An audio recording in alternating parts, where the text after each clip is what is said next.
আমরা এখন চলেছি রোহতাসগড় বা রোহিতাশ্বগড় দুর্গ দর্শন করতে। বিহারের সোন নদীর উপত্যকায় কাইমুর পাহাড়ের ওপর এই দুর্গটি অবস্থিত।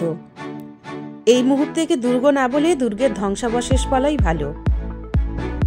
পুরো পথটাই একটা সময়ের পথ থেকে পাহাড়ি পথ এবং চারপাশে অনেক জায়গায় ধসও নেমেছে, সেই চিহ্ন দেখা যাচ্ছে।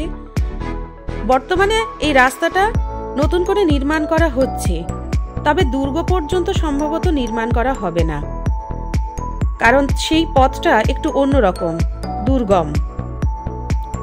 আশপাশের প্রাকৃতিক সৌন্দর্য ভীষণই নজর কাড়ে।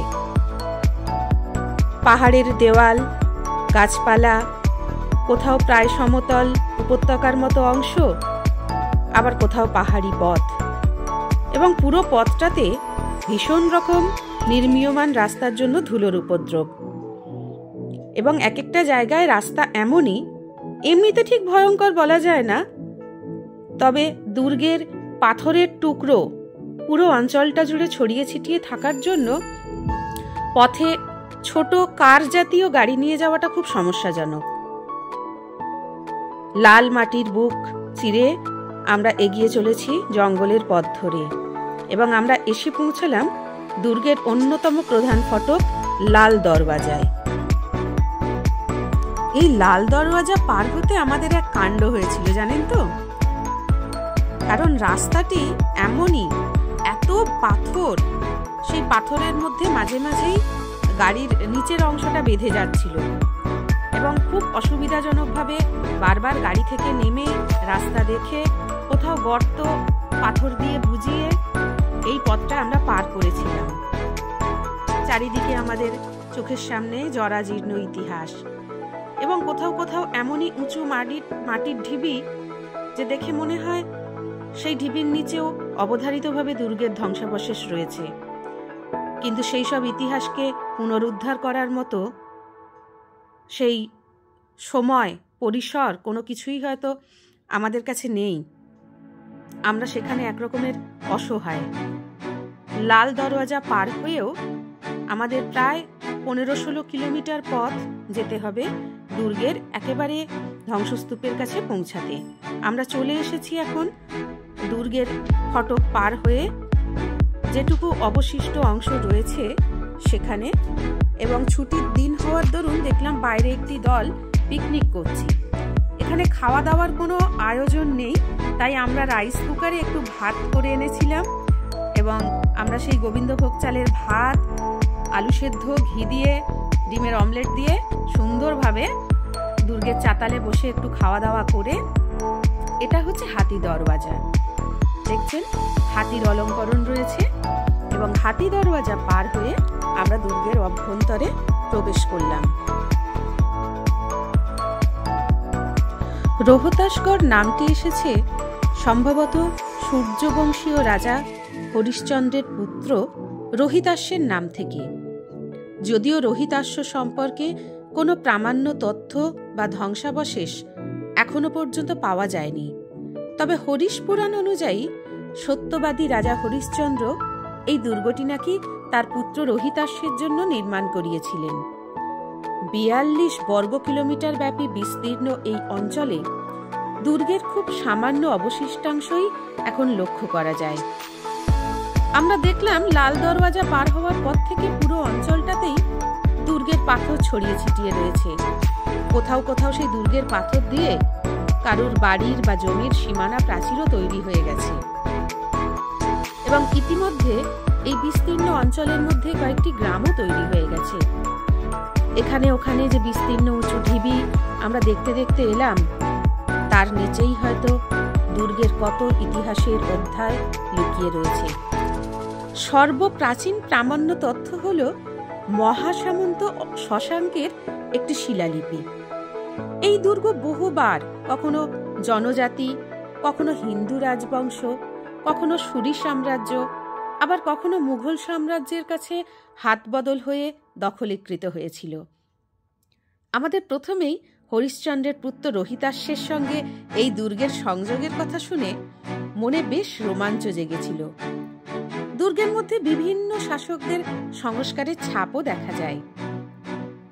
আমরা হাতি দরওয়াজা দিয়ে যখন প্রবেশ করলাম, তারপরে দেখেছিলাম আশেপাশে রক্ষীদের সুরক্ষিত ঘর, একের পর এক মহল, যেগুলো বিভিন্ন শাসকদের অধীনে তৈরি হয়েছিল।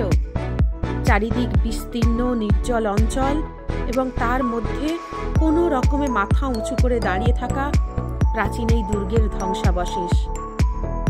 তার মধ্যে প্রত্যেকটা পাথরে লুকিয়ে আছে কত গৌরবের, কত পরাজয়ের, কত আনন্দের কিংবা কত যন্ত্রণার ইতিহাস। আমরা যখন একটার পর একটা মহল পার হয়ে যাচ্ছি, তার মধ্যে কেমন একটা গা ছমছমে, একটা শিরশিরানি ভাব অনুভব করছি। দুর্গের মধ্যে মানুষজনের উপস্থিতিও খুবই সামান্য।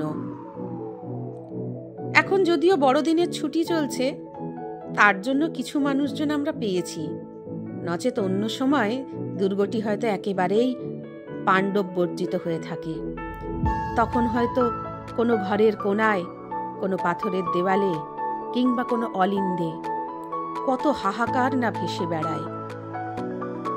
প্রামাণ্য তথ্য অনুযায়ী গহদাবালা রাজবংশ, খয়রাবালা রাজবংশ এবং তারপর 1539 খ্রিস্টাব্দে রোহেতাস্কর হিন্দু রাজাদের হাত থেকে শেরশাহ সূরির হাতে চলে যায়।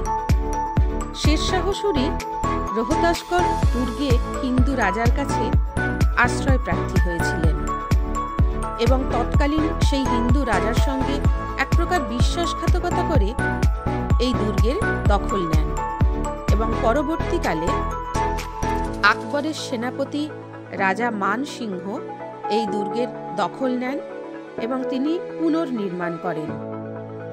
নিজের মনের মতো করে এই দুর্গকে সাজিয়ে তোলেন এবং এখন যে অংশটিতে আমরা রয়েছি, এটি সম্ভবত আয়না মহলের একটা অংশ। আমরা উঠে চলেছি এই দুর্গের আয়না মহলের ছাদে। সেখান থেকে চারপাশের দৃশ্য বহু দূর অবধি দেখা যায়। কোথাও কোথাও দেখা যায় সুন্দর ফুল লতাপাতার অলঙ্করণ। সব মিলিয়ে কিন্তু এই নির্জন দুর্গটি বেশ গা ছমছমে। কখনো সখনো যখন আমরা কোনো একটি ঘরের মধ্যে একা ঢুকে পড়ছিলাম, কেমন যেন একটা গা ছমছমে ভাব, একটা ভয়, একটা শিরশিরানি আমরা অনুভব করছিলাম।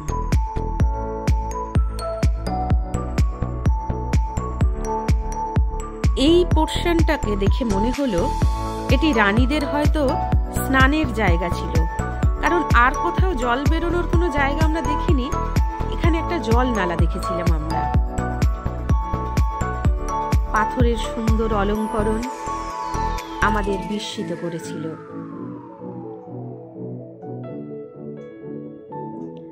এইভাবে অবহেলায়, অনাদরে দুর্গের কত ইতিহাস আমাদের চোখের সামনে নষ্ট হয়ে যাচ্ছে প্রতিদিন। এবং সব থেকে যেটি পীড়াদায়ক, সেটি হলো দুর্গের দেওয়ালে পর্যটকদের অলঙ্করণ। কত বাণী যে এখানে পর্যটকদের হাতে খোদাই করা রয়েছে এবং সেইভাবে আমরা আমাদের ইতিহাসকে কলঙ্কিত করছি, সে আর কি বলবো। বেশিক্ষণ থাকতে পারলাম না। একটা ভয়, একটা শিরশিরানি, একটা অস্বস্তি। আমরা আস্তে আস্তে নিচে নেমে এলাম এবং আমাদের খুব সীমিত সময়, সন্ধ্যের আগে এখান থেকে ফিরে পড়তে হবে। রাস্তা গাড়ি নিয়ে আসা, নিজেদের গাড়ি নিয়ে আসার জন্য অন্তত বেশ দুর্গম।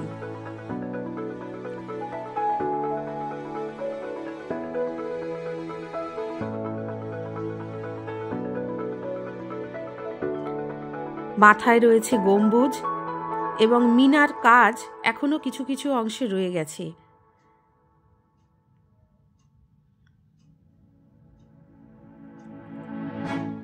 সেই সঙ্গে এখনকার পর্যটকদের হাতের মিনাকারি তো আপনারা দেখতেই পাচ্ছেন।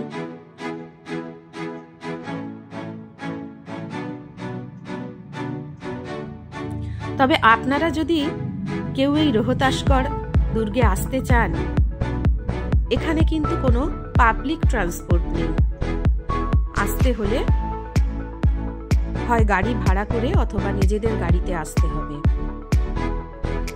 যদিও এটা সরকার অধিগ্রহণ করেছে, কিন্তু সরকারি তরফে এই দুর্গকে সংরক্ষণ করার খুব বেশি প্রচেষ্টা আমাদের চোখে পড়েনি। ওই দূরে আরো একটি ফটক দেখা যাচ্ছে এবং অনেকটি দূরে আরো খানিক ধ্বংসাবশেষ। এই জায়গাটা থেকে দুর্গের চারপাশে একটা বার্ড আই ভিউ পাওয়া যায়। বিভিন্ন দিকে ছড়িয়ে ছিটিয়ে রয়েছে কিছু কিছু নির্মাণ, এবং বাইরে যেটা নতুন একটা নির্মাণ দেখা যাচ্ছে, ওখানে একটি ছোট হোটেল মতো একটা বন্দোবস্ত রিসর্ট নাম দিয়ে করা হয়েছে।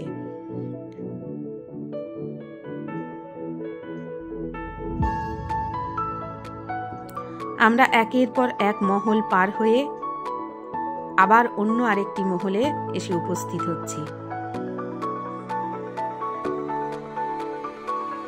এবং ছাদ থেকে চারিদিকে ছড়িয়ে ছিটিয়ে থাকা এই ভগ্ন স্তূপ দেখে মনের মধ্যে একটা অদ্ভুত অনুভূতি তৈরি হচ্ছে যে কোনো এক কালে এই দুর্গের কত রমরমা ছিল, কত রক্ষী, কত মানুষ, রাজা রানী, তাদের হাসি, তাদের কান্না, যন্ত্রণার ইতিহাস, গৌরবের ইতিহাস, সবই তো এখানে ছড়িয়ে ছিটিয়ে রয়েছে, সবই লুকিয়ে রয়েছে। তার হদিশ আমরা হয়তো আর কোনোদিনই পাবো না। অনেক কিছুই আমরা হারিয়ে ফেলেছি। এরকম অলিন্দগুলিকে দেখলে মনে হয় কোনো এক রানী হয়তো এরকম অলিন্দে বসে তার অবসর সময় কাটাতেন, কিংবা বাইরের প্রকৃতি অবলোকন করতেন এরকম কোনো গম্বুজ থেকে।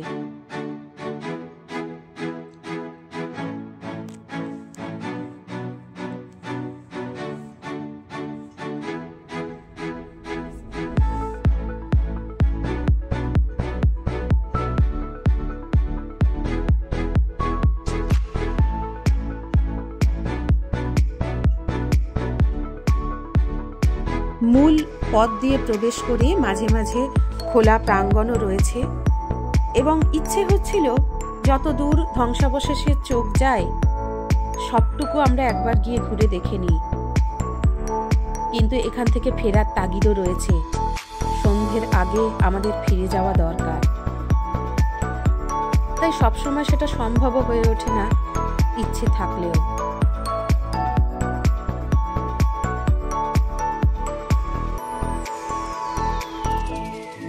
একটা সময় নাকি এই দুর্গ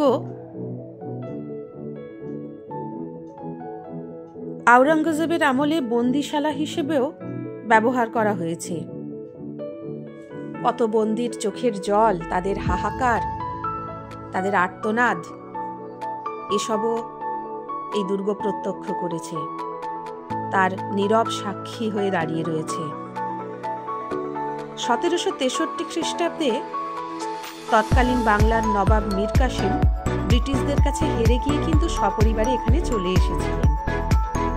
যদিও খুব বেশি দিন উনি এখানে আত্মগোপন করে থাকতে পারেননি, কিন্তু মীর কাসিমও এই দুর্গে কয়েকটি দিন হলেও কাটিয়েছেন। বহু শাসকের অধীনে যুগ যুগ দুর্গটি এসেছে। তারা নিজের মতো করে দুর্গের এক একটি অংশ পুনর্নির্মাণ করেছেন। আবার অনেক শাসক অনেক ইতিহাসকে ধ্বংসও করেছেন। আরো একটি ব্যাপার জানতে পারলাম, এক সময় নাকি এই দুর্গ নকশাল আন্দোলনের সঙ্গে যুক্ত ছিলেন যারা, তারাও কিন্তু এই দুর্গকে লুকিয়ে থাকার জন্য একটা আশ্রয় বা শেল্টার হিসেবে ব্যবহার করতেন। যদিও এখন আর সেটা সম্ভব হয় না। এই সেই হাতি দরওয়াজা, এবং যে নতুন গড়ে ওঠা রিসর্টটির কথা বলছিলাম দুর্গর বাইরে, রিসর্ট না বলে একটা থাকার জায়গা বলাই যায়, একটা নির্মাণ করা হয়েছে। কোনো অভাগা যদি এখানে এসে